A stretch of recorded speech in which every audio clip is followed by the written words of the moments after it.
2025 SLST 9-10 history final প্যানেলের সম্ভাব্য cut of কত হবে? 100 নম্বরের মধ্যে ডেমো প্লাস ইন্টারভিউ 20 আর ওদিকে 80, ওএমআর 60, 10 মার্কস অ্যাকাডেমিক আর 10 মার্কস হচ্ছে এক্সপিরিয়েন্স।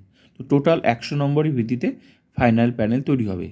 তো তোমাকে ডেমো প্লাস ইন্টারভিউতে কত নাম্বার তুলতে হবে এই ভিডিওটা দেখলে তুমি বুঝতে পারবে, ঠিক আছে? তো টোটাল 100 নম্বরের ভিত্তিতে ফাইনাল প্যানেল তৈরি হবে।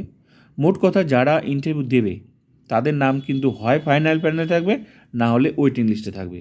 তো সবাই তো চাইবে যে নিজের নামটা ফাইনাল প্যানেলে থাকুক, আর ফাইনাল প্যানেলে নাম থাকা মানেই তোমার চাকরি কনফার্ম, ঠিক আছে? তো তুমি দেখে নাও কোন ক্যাটাগরিতে কত মার্কস তোমাকে পেতে হবে, আর 100 নম্বরের ভিত্তিতে যেহেতু ফাইনাল প্যানেলটা তৈরি হবে, তো দেখে নাও সম্ভাব্য কাট অফ, ঠিক আছে?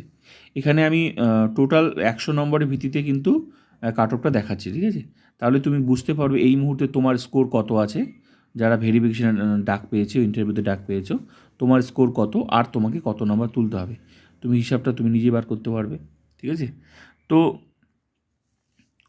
সম্ভাব্য কাট অফ হচ্ছে ইউআর জেনারেল ক্যাটাগরি 85, এখানে সব কিছু মিলে, হ্যাঁ, ডেমো প্লাস ইন্টারভিউ সব কিছু মিলে হচ্ছে 85 সম্ভাব্য কাট অফ। আরেকটা কথা বলছি তোমাদের, 9-10-এর সাথে 11-12কে মিশিয়ে ফেলবে না, কারণ 9-10-এর সিট প্রচুর, 11-12-এর সিট কম, ঠিক আছে? তাই এখানে ব্যাপারটা আলাদা হবে। তো UR unreserved general category male ফিমেলের সম্ভাব্য কাট অফ 85 আর ফিমেল হচ্ছে 83।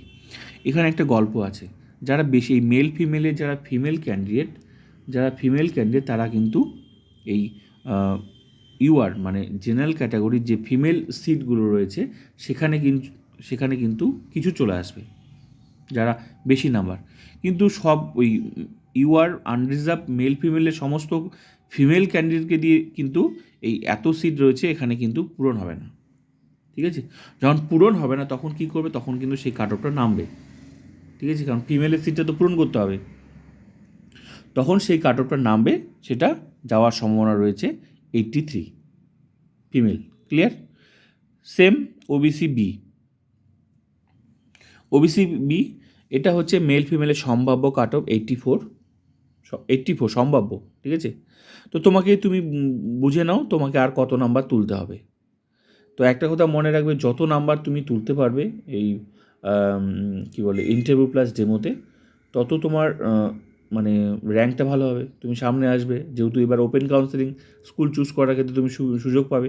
হয়তো তুমি চাকরিটা পেলে কিন্তু কম নাম্বার পেলে, তুমি পিছন দিকে চলে গেলে, তো সবাই ভালো স্কুল নিয়ে নেবে, তারপর তুমি তোমার ভাগ্যের যে স্কুলগুলো পড়ে থাকবে সেগুলো নিতে হবে। তা সবাই চাইবে ডেমো প্লাস ইন্টারভিউতে যাতে বেশি নাম্বার তুলতে পারি, ঠিক আছে? তো আমি চাকরি পাওয়ার জন্য সম্ভাব্য কাট অফ, আমি যেহেতু সিট বেশি রয়েছে তাই সম্ভাব্য কাট অফ তুমি এগুলো আশা করতেই পারো তোমরা সেভ স্কোর, ঠিক আছে? তো OBC B male female 84, female হচ্ছে 82। সেম হিসাব, আমি যে হিসাবটা বললাম যে মেল ফিমেলের যখন সিট পূরণ হবে না ফিমেলকে দিয়ে, তখন কিন্তু সেটা নামবে, আর নামার সম্ভাবনা রয়েছে যেহেতু সিট বেশি রয়েছে, ঠিক আছে? ফিমেল হচ্ছে 82। তো এই ওবিসি এ মেল ফিমেল এটা হচ্ছে 84, এটা হচ্ছে ফিমেলটা হচ্ছে 82, ঠিক আছে? এবার হচ্ছে এসসি মেল ফিমেল সম্ভাব্য কাট অফ হচ্ছে 81, সব কিছু মিলে ডেমো প্লাস ইন্টারভিউ সব কিছু মিলে, হ্যাঁ। আর ফিমেল হচ্ছে 79। একই হিসাব, যে হিসাবটা বললাম যে মেল ফিমেলের যারা ফিমেল রয়েছে তারা আবার এখানেও চলে আসবে, ফিমেল ক্যান্ডিডেট যারা বেশি নাম্বার রয়েছে, কিন্তু ওদেরকে দিয়ে পুরো সিটগুলো যখন পূরণ হবে না তখন কিন্তু সেটা নামবে, ঠিক আছে? সেই কাট অফটা নামবে। আরেকটা কথা মনে রাখবে, যে ফিমেল সিট এই যে মেল ফিমেলের যারা ফিমেল রয়েছে না, এগুলো যখন এই মেল ফিমেল ক্যান্ডিডেটকে দিয়ে যখন ফিমেল সিট পূরণ হবে, যখন নাম থাকবে, তখন কিন্তু মনে রাখবে ওয়েটিং থেকে তারা কিন্তু চাকরি পাবে, কারণ ওরা ডবল জায়গা থাকবে, আর ডবল জায়গা থাকলে চাকরি তো ডবল জায়গা নেবে না, চাকরি তো একটা নেবে, তখন কিন্তু সেই জায়গাটা কিন্তু ফিমেলকে দিয়েই পূরণ হবে, ওয়েটিং ফিমেলকে দিয়ে, ঠিক আছে? নেক্সট হচ্ছে এসটি মেল ফিমেল সম্ভাব্য কাট অফ 77, ফিমেল হচ্ছে 73। ইডাব্লিউএস মেল ফিমেল ওই 73 পেলেই মেল ফিমেল বোথ একদম আশা করি তোমরা ফাইনাল প্যানেলে নামটা রাখতে পারবে, ঠিক আছে? তবুও ইডাব্লিউএসের ব্যাপারটা একটু অনেকটাই আলাদা আছে, এর কমও গেলেও যেতে পারে, ঠিক আছে? ইডাব্লিউএসে বেশিরভাগ চাকরিরই পাওয়ার সম্ভাবনা আছে। তো আমি তোমাদের এই পুরো সম্ভাব্য কাট অফটা শেয়ার করলাম। ঠিক আছে? এর কমও যেতে পারে, অনেকগুলো বিষয়ের উপর কিন্তু ডিপেন্ড করছে। সবাই যদি ওভারঅল যদি কমই নাম্বার পায়, মানে ইন্টারভিউ প্লাস ডেমো মিলিয়ে সবাই যদি কম নাম্বারই পেতে থাকে, তাহলে কাট অফটা আরও কমতে থাকবে। কিন্তু আমার যেটুকু মনে হলো যে এই স্কোরটা পেলে তোমার নামটা ফাইনাল প্যানেলে থাকবে। তাই আর যাদের এই স্কোরগুলো তোমরা হিসাব করে দাও, তাহলে তোমার কত এই মুহূর্তে তোমার কত স্কোর আছে, যেহেতু তুমি ডাক পেয়েছো ইন্টারভিউতে, আর তোমাকে কত নাম্বার তুলতে হবে। তো আমি সব কিছু ডেমো প্লাস ইন্টারভিউ মিলে আমি এই কাট অফগুলো তোমাদের শেয়ার করছি।